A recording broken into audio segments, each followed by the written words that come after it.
Hello, everyone. Good afternoon. I hope you're doing good.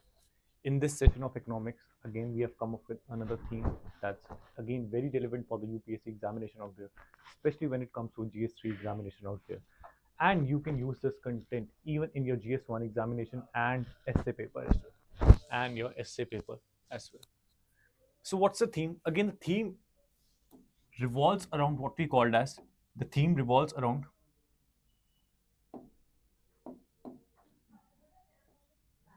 theme revolves around agriculture.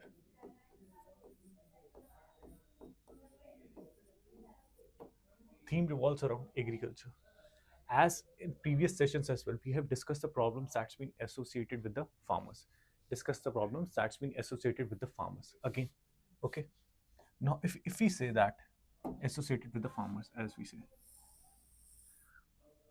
can see, now there has been another set of problems that's been associated with the farmers. And in this session, we're going to discuss separate topics. We're going to discuss separate topics like contract farming,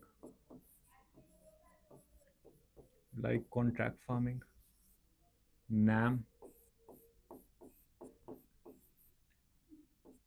ENAM, and some economic history. Some economic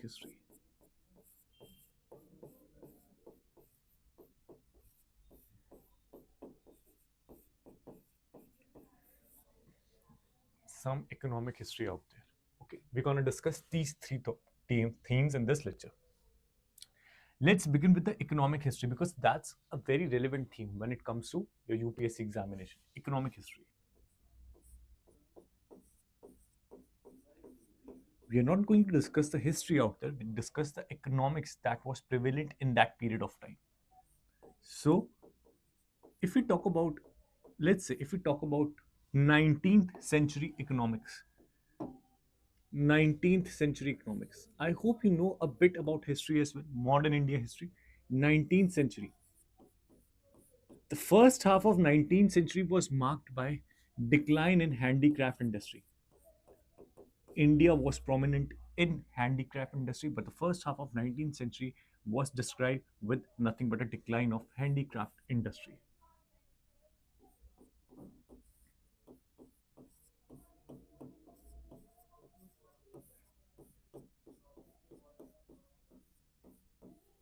Handicraft industry. The second is what we say is ruralization of economy. Ruralization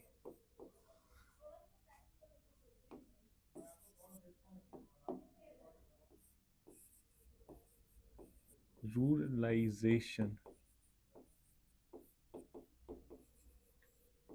of economy. The third aspect is, what is the third aspect of this? Decline of handicraft industry, the ruralization of economy, and the third part is what we call as a one-way trade. We're going to discuss this. Don't worry about that. One-way trade that was prevalent, or that was ultimately a negative repercussion of what we call as Britishers or East India policies character. Okay, we're going to discuss this. Now, so what happened in the first half of 18th century? Trade was going on. Trade happened between what we call as UK and India.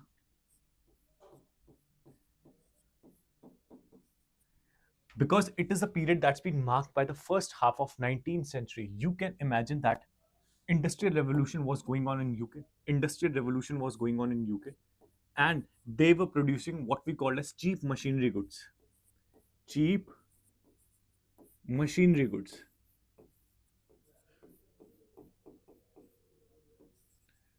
Now, again, the point is they were producing a cheap machinery goods, and again, the manufacturers in the UK wanted to expand their market share out there. So, where will they do that? They will do that in terms of their colony because India is a perfect market to expand their machinery goods out there. But, sir, India was again prominent in handicraft industry, was prominent in what we call as handicraft industry. There was a worldwide demand for this products out there because it's a handmade products out there and it's बारीकी बहुत सही होती है हाथ की कारागरी. So there were a certain amount of demand that's been there for these handicraft industry throughout the world. Handicraft industry. Okay. Now understand the trade that was going on. They wanted to expand their market share. At the same time, India was also exporting his handicraft industry. But they were insecure. UK manufacturers were insecure because they wanted to expand the market share of their machinery goods. They wanted to reduce down the demand of handicraft industry.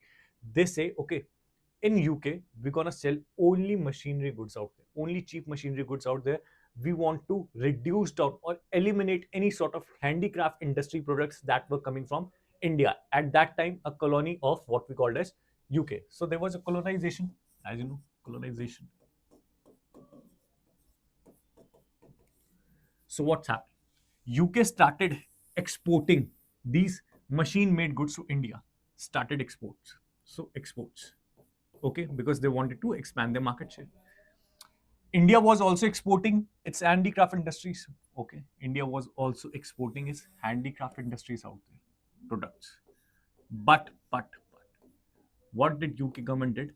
They increased the tariff. They particularly increased the tariff increase the tariff on these products. For example, it is raised to approx what historical account says to 33%, as high as 33%, as high as 33%. Now imagine this: if a certain product costs rupees 100 in India, after being exported to UK and a tariff that's been levied of 33%, it price raises to what we called as 133. Now it directly becomes directly becomes expensive for any consumer out there in UK.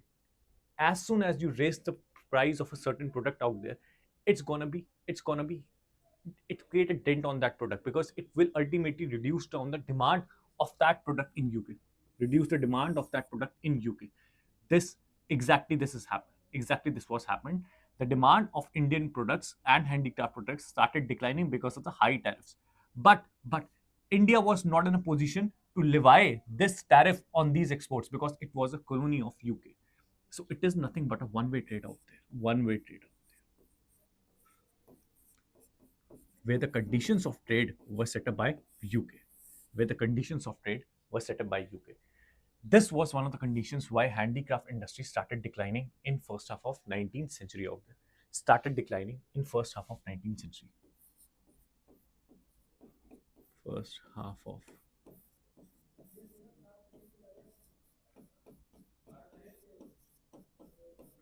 first half of 19th century out there. Okay, I hope that's clear with you. Now this is a one-way trade system. This is a one-way trade system. Now imagine why handicraft industry also started declining. There were other reasons as well. For example, there were no coats out there. There were no patrons out there. After Plassey and Buxer, we lost all of these royal patronage that were there. We lost that. That's why handicraft industry become irrelevant when it comes to second half of the 19th century. Okay, that was one of the reasons. Again, there was, as we say, that there were courts were lost. There were no kings out there, completely administered by the East India Company out there. Where will these military abundance and handicraft industry specialists will go? They will turn to what we called as a ruler segment. They will turn to these handicraft, ex-handicraft specialists. These ex-handicraft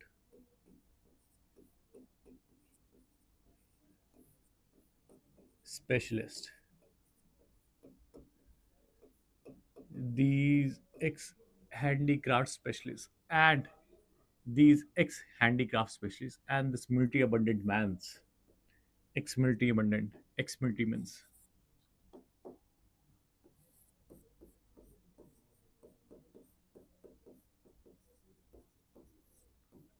ex-multi men.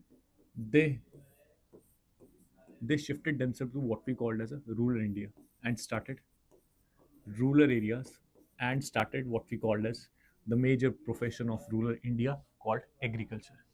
Called agriculture. Of course, no, there has been a too much of people that's been doing agriculture. Agriculture has been overburdened. Agriculture has been overburdened out there. has been overburdened out there, as there were too much of people that's been involved in agriculture out there. Once there were too much of people that's been involved in agriculture, a new problem emerged, what we have already discussed, in the form of disguised unemployment. Disguised unemployment.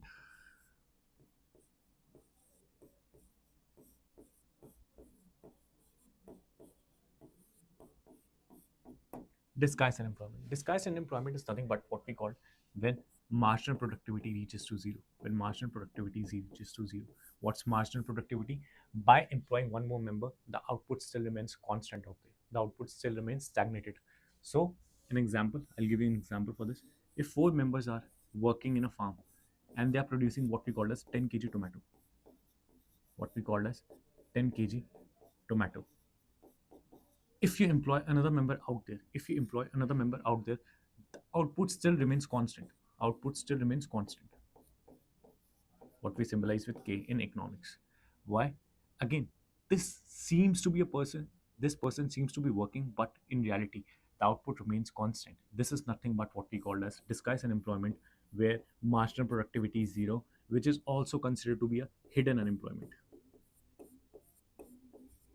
Also considered to be a,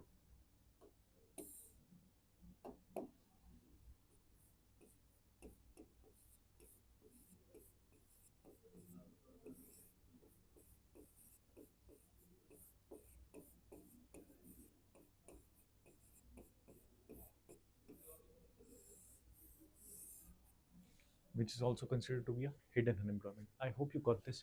Why there has been a too much of problem. The productivity was less. The productivity over here was less because again there were too much of taxation in the form of zamindari system or mahalwari system. Too much of taxes that need to be paid to these East India Company or Britishers out there. Productivity was less. Earning was less. Earning was less.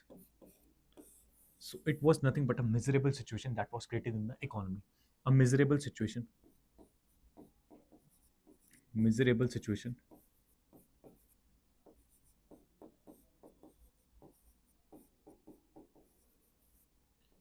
created in an economy.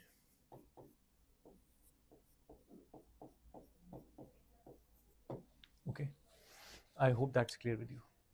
Can you fix your mic? Your voice is very low. Yes.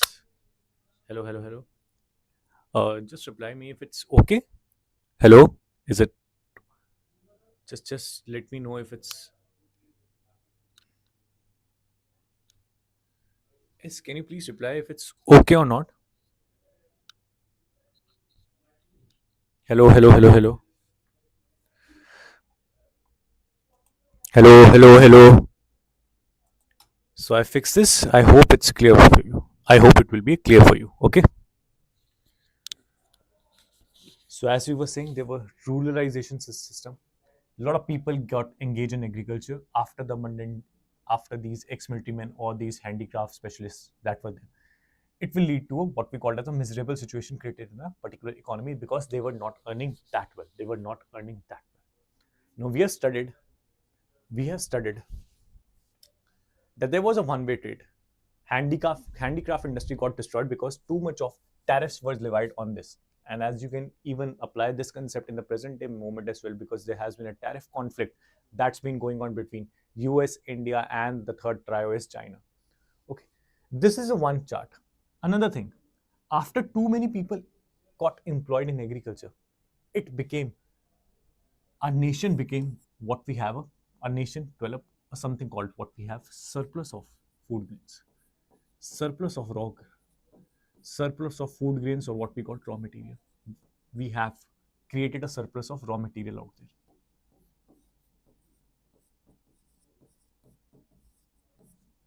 Created a surplus of raw material out there. Let me explain you how it is done. Let me explain you how it is done. So again, UK, UK, and again it is India.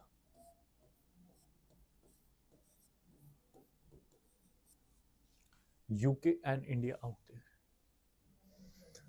UK, because industrial revolution was happening, a lot of cheap products were there, machinery goods were there, economies of scale were there. They were exporting what we called as finished products to its colony, and one of the colony was India. They were exporting finished products.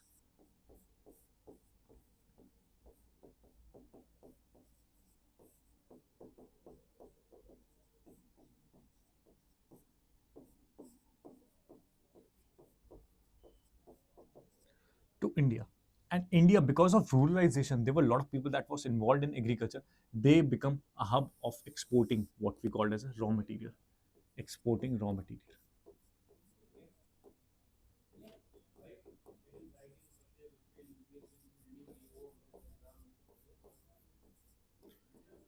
Now it became a source of exporting raw material and became a source of importing finished products. Importing finished products. Now you will say, sir, what's the problem with that? What's the problem with that? Still voice is very low. Hello, hello, hello. Let me check that. It's hello, hello, hello, hello, hello. It's completely fine. It's showing that it's perfectly fine out there. It's showing that it's completely fine out there. Mm,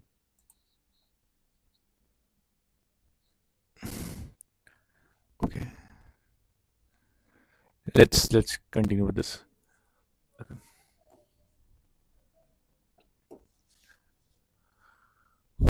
So UK become what hub of exporting finished products out there to India, and India became a hub of exporting raw material.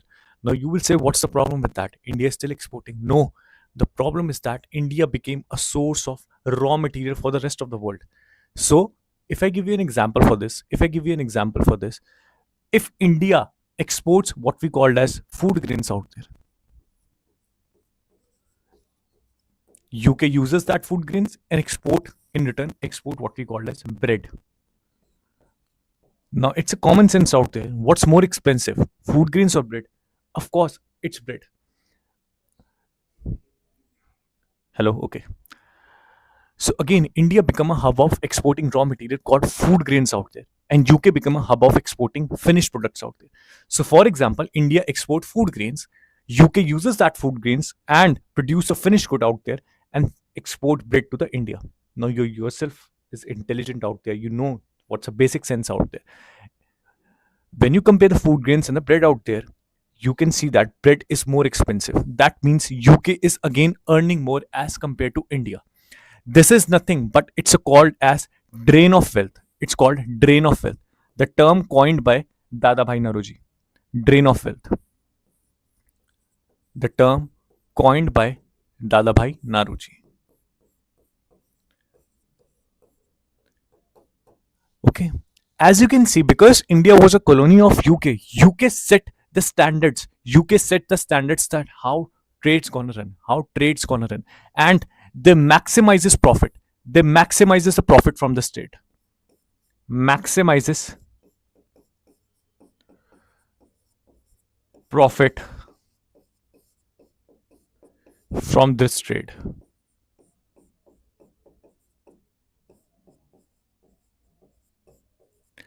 While India, what happened? What happened? It became a source of raw material for UK. Source of raw material for UK. Handicraft industries declined. People became unemployed or getting involved in what we call agriculture because there were a lot of disguised unemployment was also there. So overall, this trade created nothing but a miserable situation for Indian economy. Miserable situation for Indian economy.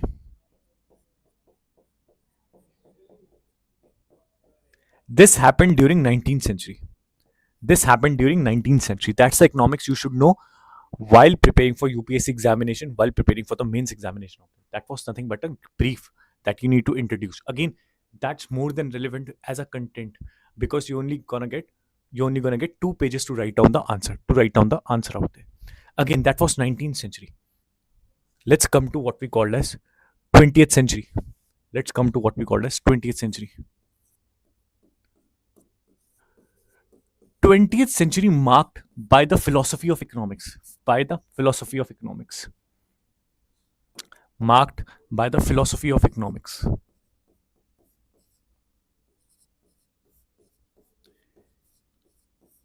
As you know, as you know, whole modern history, whole modern Indian history changed when Mahatma Gandhi, whole modern history changed when Mahatma Gandhi came to India in 1950.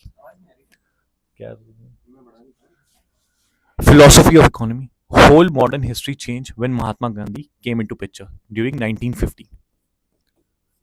His philosophy of economics was very different. His philosophy of economics was very different. So as compared to others, his philosophy of economics was very different. Okay, philosophy of economics was very different. Mahatma Gandhi was a firm believer that that we should engage in what we called as village-led development. That's a philosophy of Mahatma Gandhi. Village-led development.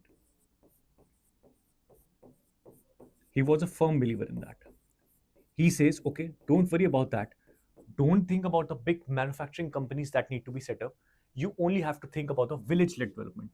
Develop the particular village out there. Develop the panchayati system that's there in 73rd and 74th Constitutional Amendment Act right now, and develop local manufacturing, local khadi manufacturing, local khadi manufacturing, local khadi manufacturing out there. Okay, so that was his plan.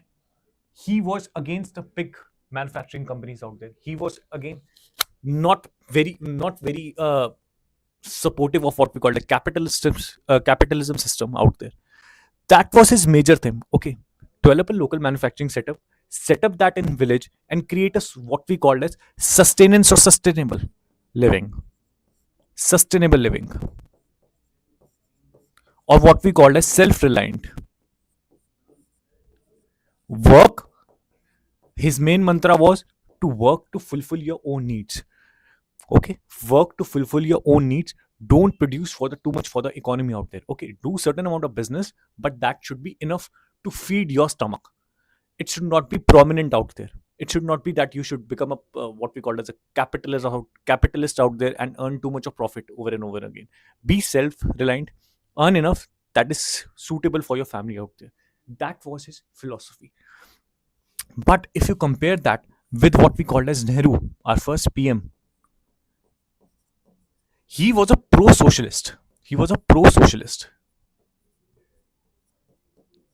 His economic philosophy was pro-socialist.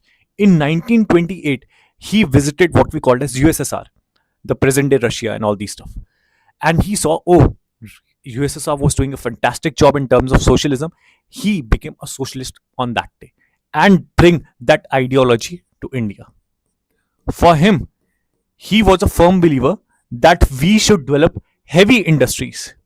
We should develop heavy industries that produces capital good, that produces heavy industries, again government owned, because socialism involved government involvement in the market.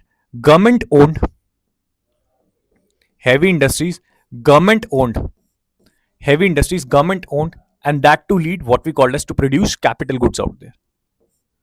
To produce capital goods out there.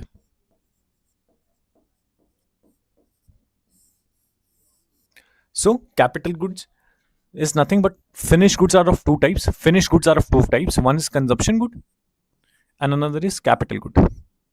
Capital goods are those goods that doesn't require further processing. They can be used to produce another set of output. For example, tractor, machineries. They can be used to produce another machinery as well. So that was Nehru. That was Nehru economic philosophy. That was Gandhi's philosophy. Post 1947. Post 1947. This was in the first half of 20th century. Post 1947. That is after independence. Two schools emerged. Two schools of thought emerged. One was Calcutta School. Calcutta School. Calcutta School of Thought. Another was Bombay School of Thought. Another was Bombay School of Thought. Both came out with their own economic philosophy. How India should run. What is the method that should be used by India in order to run? Okay, what are the methods that need to be adopted by India in order to become what we call as at present day Atmanirbhar Bharat? So Calcutta School come up with the proposition. Look, we're gonna develop heavy industries. Again, we're gonna develop heavy industries out there. We're gonna develop heavy industries out there. Again, we're gonna develop heavy industries out there that gonna produce capital goods. Capital goods. Their thought of idea was okay, in shorter run, we may not produce a lot of jobs out there, we even may not recover our costs involved in this, but in the longer run we're gonna sustain, because once you produce capital goods out there, once there will be a boom in the manufacturing sector out there, you will become less dependent on the world to import these things. You'll become a less dependent on. As of now today, we are still India is still considered to be a net importer out there. We import a lot of things. If you compare that with China out there, we are too much dependent on China. We import APIs, that is active pharmaceutical ingredients out there. We import what we call a lithium ion batteries that's used in the EV vehicle out there. Smartphones, all these stuff. We are too dependent on China. But once we got the technology, once we got the manufacturing sector out there, we're gonna run future. We're gonna sustain better. That was the idea of Calcutta School. It was propounded by none other than Mahalanobis. He was a renowned statistician. Mahalanobis. Nobis. Dr. Mahalanobis. Dr.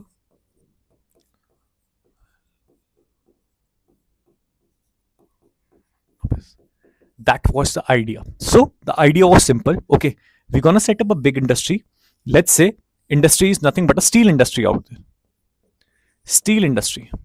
We're gonna produce steel industry, big heavy industry.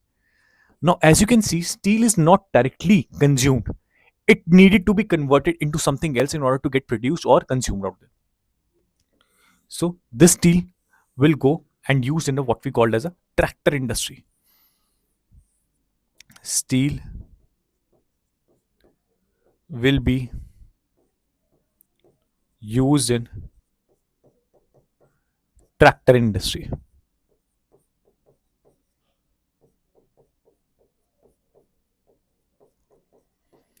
Steel will be used in a tractor industry. And again, sir, tractor will form, tractor will be produced, and it will further create output or create what we call GVA, gross value addition. Gross value addition.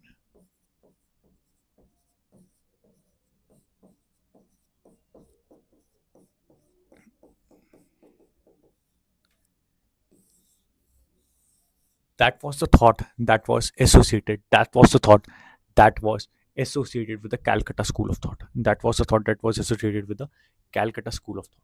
What's a Bombay School of Thought? Let me give you a brief about this. What's a Bombay School of Thought?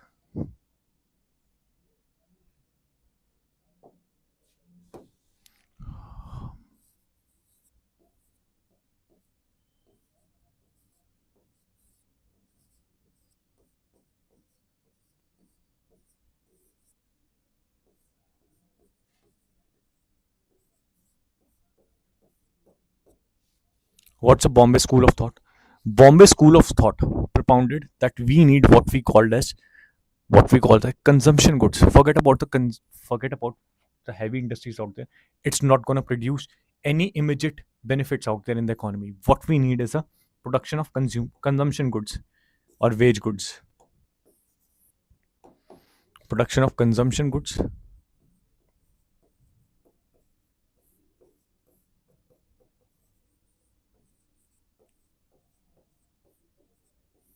and wage goods. What was the Bombay School of Thought? Bombay School of Thought says, okay, we're gonna produce consumption goods out there in the form of that can be directly consumed, like toys,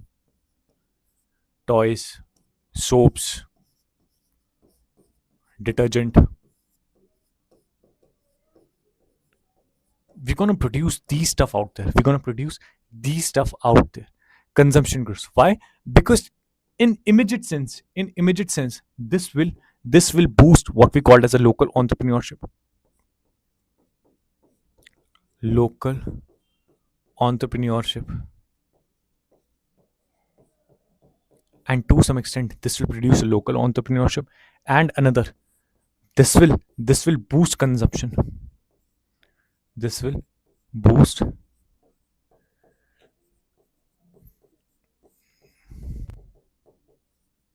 consumption out there. This will boost consumption out there. That means it will lead to what we called as increase in supply and increase in demand. This looks suitable. This looks prominent for the short term. This looks prominent for the short term. It's a perfect short term solution. It's a perfect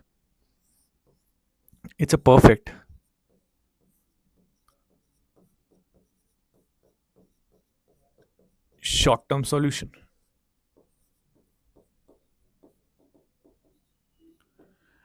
It's a perfect short term solution out there. But the problem is, sir, it will not make you what we call as a self reliant or atmanirbhar in the long run, because you're just producing consumption goods. You are not producing what we call as capital goods out there. You're not producing what we call as a capital goods out there. It is the capital goods that drive the economy. It is the machinery, it is the industrialization, it is a technology that drives an economy. Look at, even compare this in a present day situation. In the name of startups, what we have Zepto, we have Zerodha. This is not a manufacturing base. These are service oriented startups. And compare these startups with the Chinese startups out there.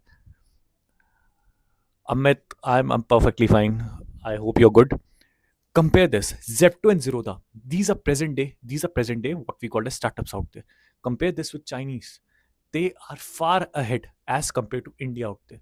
When it comes to manufacturing, when it comes to technology, when it comes to GDP, China is far, far ahead as compared to India. Why? India is just focused on service industry or local consumption industry. They never focused on manufacturing out there.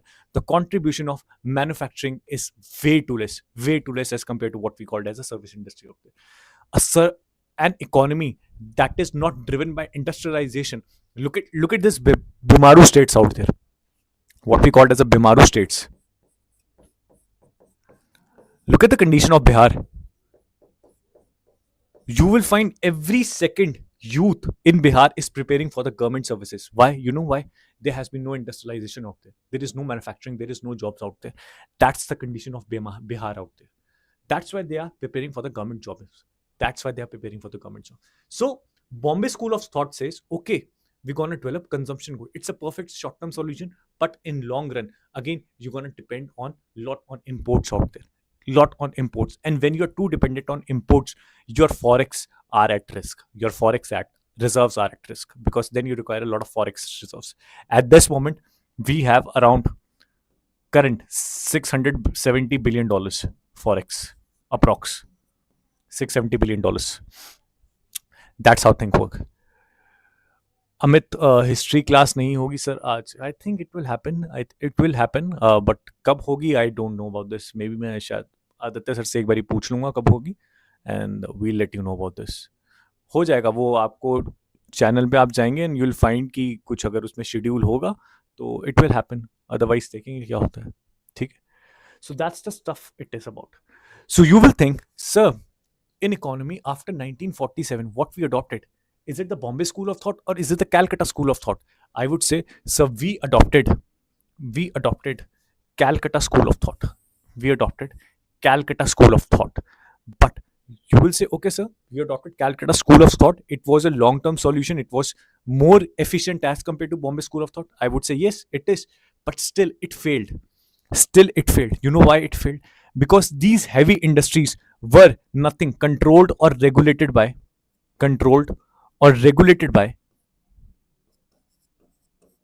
bureaucrats. They were controlled by bureaucrats out there, regulated by the bureaucrats. And you can see, sir, bureaucrats are journalists in nature. They don't have a specialized skill to run business. They are not given training to run a business. They are not given training for a domain knowledge out there. They are journalists. That's why it failed. We adopted Calcutta School of Thought, but it failed in the long run. As you can see, we don't have manufacturing out there. It doesn't contribute in the GDP of a nation too much. Again, we don't have a job out there. Though a nominal GDP,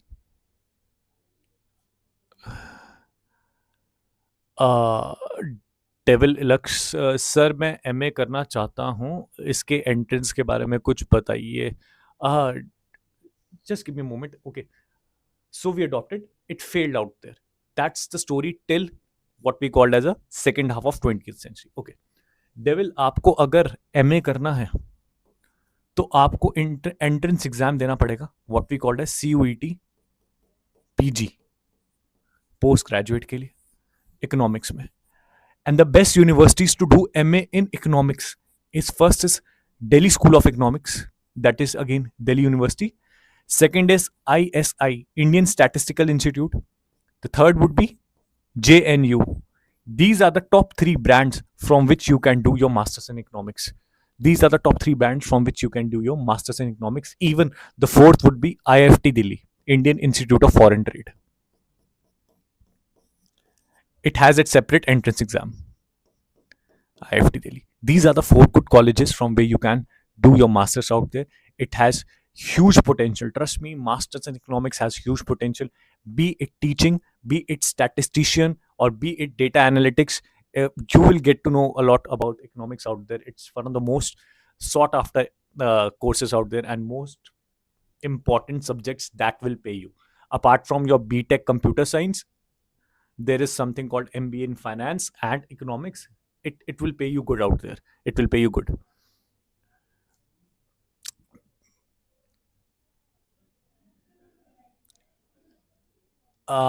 There's another question from NL Joseph, and it's a good one. Sir, Indian textile industry is very best in Bengal. What's the reason of downfall? Indian silk is quality in the world. That's the industry problem. Okay, that's one of the industry problem, and it is itself a huge issue out there. So when you talk about the textile industry, Bengal was a leader at the moment. Bengal was the leader, not is. It was replaced by what we called as a Bangladesh and what we call as a foreign competition. Why? Again, sir, they have access. They have access to what we call rivers out there. The second is another. Though India have a cheap labor, they have a much cheaper labor out there. Much cheaper labor out there. Cheaper labor out there. Another issue is that, sir, they have at this moment better relations with what we called as through neighbors and ASEAN as compared to India out there. If you know that Bangladesh have a cheaper labor, they even have a better quality of silk.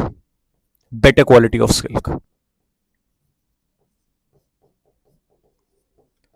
So once again, there are a lot of problems out there, but once Bengal was a ruler of that, now it's been second or third as compared to the Bangladesh out there, because Bangladesh is getting into that figure.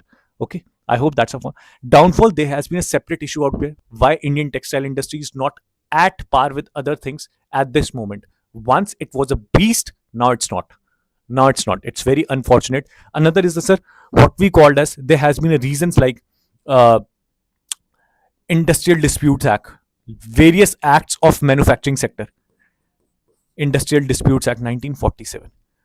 So there were certain rules like if you're gonna employ more than 100 people in a manufacturing hub, you can't fire them without taking permission from the government. Now it becomes a headache for the what we call as the owner of the manufacturing firm. If he employs more than 100 people out there, he has to take permission every time he fires someone. So there were some loopholes out there in laws as well. Laws as well. Again, bureaucratic hurdles were there. Red tapeism was there. There were a lot of bribes that were involved. Corruption was another factor out there. All these stuff leads to what we called as a downfall of any other industry. Not even not even your textile. Even there has been a decline in the sugarcane industry right now in this country. There has been a decline once because we are the one of the largest producers of sugarcane out there. There has been a decline of sugarcane industry. There has been a decline of what we call coal industry out there, because we are not producing the best coal out there, or what we call as the anthracite coal. Okay, so there has been different issues of different industries out there, and we're going to discuss this. Don't worry about that.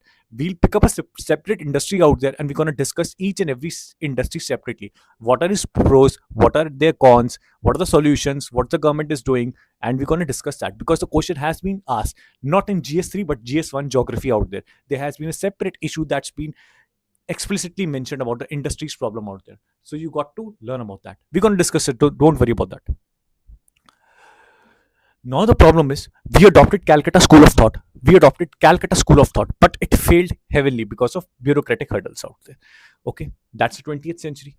Now, with 21st, now I want to discuss one thing, what we called as the 1991 reforms. So we were facing what we called as a Hindu growth rate or a slow growth rate out there. Slow growth rate. In order to deal with that, Dr. Manmohan Singh came out with what we called as LPG reforms. LPG reforms, and we were also facing what we called a BOP crisis. I hope you know what's BOP. That's a balance of payment crisis out there. That means we don't left with enough foreign exchange. We didn't left with enough forex out there to pay our bills. So what we did, what our visionary person Dr. Manmohan Singh did, he introduced what called LPG reforms. That is liberalization, privatization, and globalization. That's liberalization, privatization, and globalization out there. So, as you know, globalization is nothing, but it's making the world as a one village out there. So, if you import certain things, like if you wear jeans out there, that's nothing, that's a part of globalization. That's a Western culture that you have adopted out there. Even our culture has been exported, or goods has been exported. For example, yoga.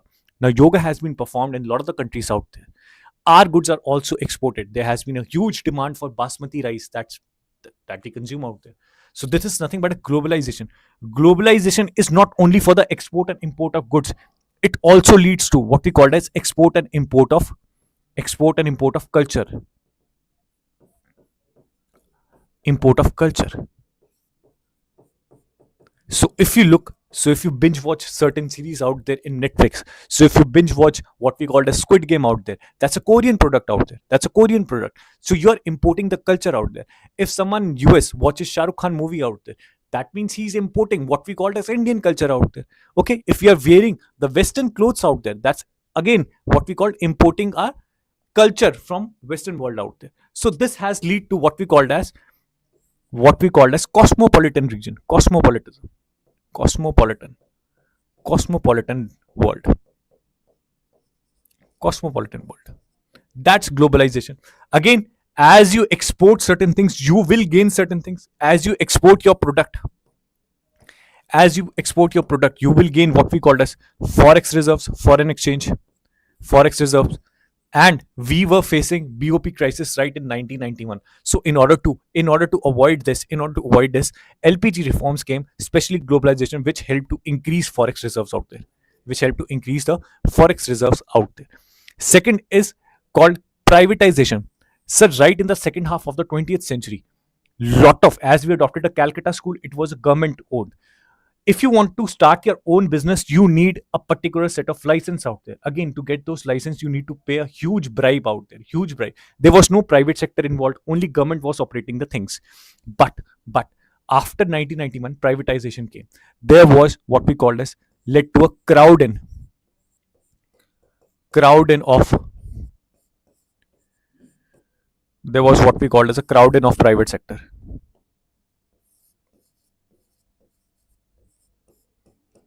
Crowd in of private sector came into picture, started functioning, and it's very important for a particular nation.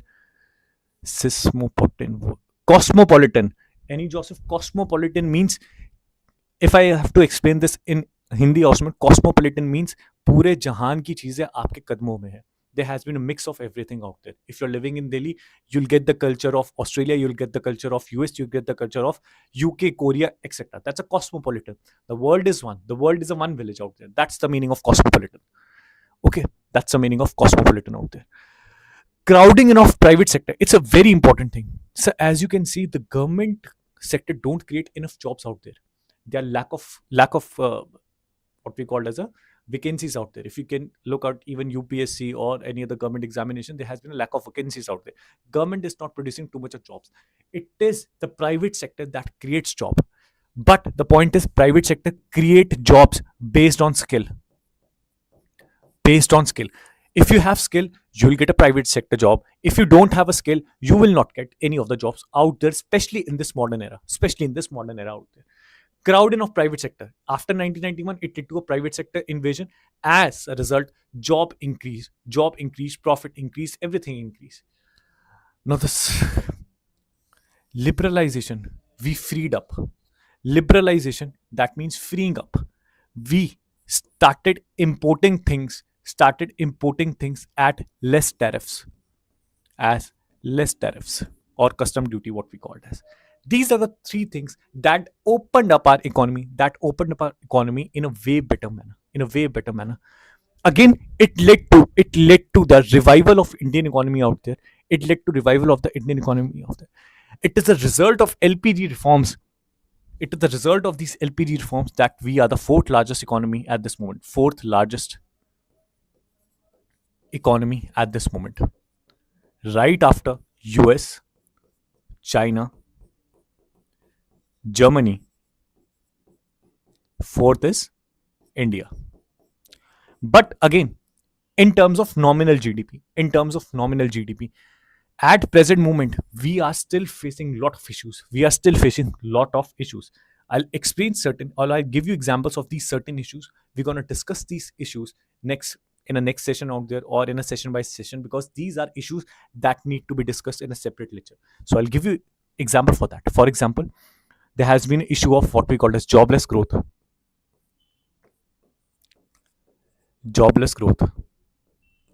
There has been an issue of what we call gig economy out there. You must have seen there has been a lot of Swiggy and Zomato workers that's doing job. They don't have any social security there. They don't have any sort of social security that's been provided by these Zomato and Zepto out there. They are facing the brunt of extreme weather conditions. So we're going to discuss gig economy problems. Problems associated with MSME, micro, small, medium enterprises. Problem associated with less female labor force participation. There has been these issues that we are facing. Again, complex taxation system.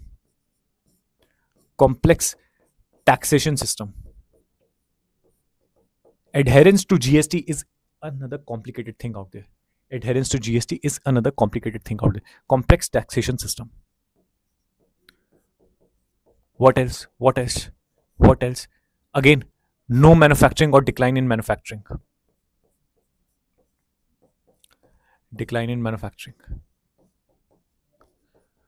Crony capitalism.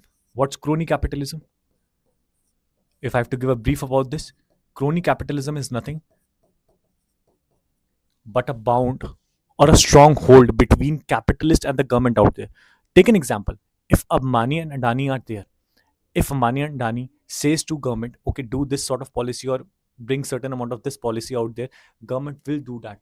You know why? Because they fund particular political parties out there. There has been what we called as a intersection point of these capitalists and these government out there. So they will do as per this. This is arm twisting the thing. They pay government or they pay a particular political party out there, and in return they expect that the policy would be made favorable to Ambani's and Adani's. That's called crony capitalism out there. So I hope that's clear with you what we have faced. I hope that's clear with you. I hope you enjoyed this session. I hope you enjoyed this brief session about this. If you have any doubt, you can ask about that. If you have any doubt, you can ask about that. If you have any doubt, you can ask about that. If you have any doubt, you can ask about that. Any doubt? Any doubt? Any doubt from today's lecture? Any doubts from today's lecture? No? So again, we're going to discuss these themes out there. In our next lecture. We're going to discuss one by one out there, and we're going to deep dive into different industries. What's the problem that's been going on in that industry, and how we're going to remove all these problems in the economy. We're going to discuss what's the recommendation of economic survey and budget as well. So keep tuned with this session, like and subscribe, do share about that. And thanks for coming. Good afternoon. Okay, see you. Bye. Bye bye.